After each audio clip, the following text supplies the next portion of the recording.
Bonjour à tous, dans cette activité, le le principe en fait pour les élèves est de découvrir donc la notion d'ordre. Donc être capable de se repérer dans l'espace et de situer des éléments les uns par rapport aux autres. Donc si vous avez à la maison des cartons ou, au cas où vous n'en avez pas, donc des chaises ou un petit train dans l'idéal, vous allez pouvoir faire cette activité de manière assez simple. Donc être capable donc d'indiquer la position d'un élément par rapport à un autre en utilisant un lexique bien précis, donc le nom de l'objet dont ils sont en train de parler, ainsi que des adjectifs ordinaux. Donc le premier, le deuxième, le troisième, le dernier, etc. Vous pourrez aussi au passage découvrir donc des noms liés au thème du train, comme la locomotive, les wagons, un conducteur, un voyageur, une place contrôlée, un billet, ainsi qu'une série de verbes, donc se placer, s'asseoir, conduire, revenir, déplacer. Être capable donc d'utiliser toutes les prépositions, comme devant et derrière, pour pouvoir donc situer les différents personnages à leur place.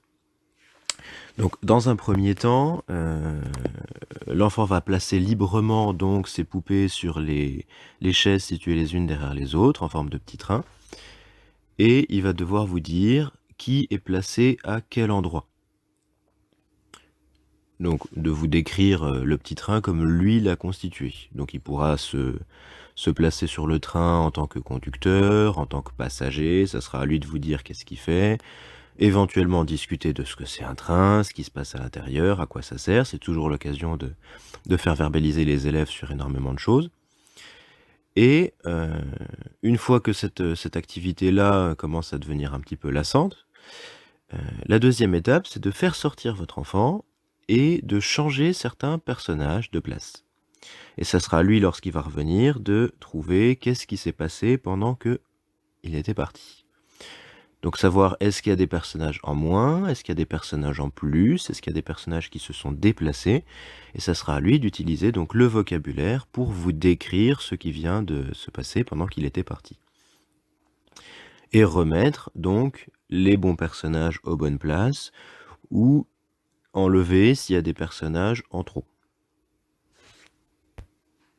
Ensuite, donc dans un second temps, si jamais, votre enfant a des difficultés donc pour, retrouver la position des poupées avant qu'il soit parti, vous pouvez discuter avec lui pour savoir qu'est-ce qu'on pourrait trouver comme solution pour garder en mémoire ce qui vient de se passer.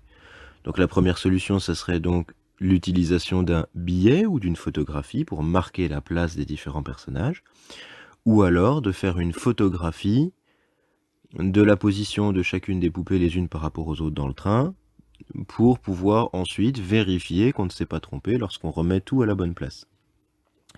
Alors ça va permettre aussi de dupliquer le train, c'est-à-dire que si vous avez suffisamment de chaises, ou plusieurs petits trains éventuellement, heu, vous allez reproduire dans 2 pièces différentes de l'endroit où vous habitez, le même petit train, de manière à ce qu'il n'ait pas le premier sous les yeux pour constituer le deuxième.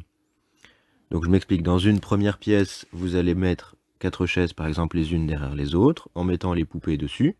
Et dans une autre pièce, 4 chaises les unes derrière les autres, il va devoir replacer dans le bon ordre les poupées dans la deuxième pièce sans les avoir sous les yeux.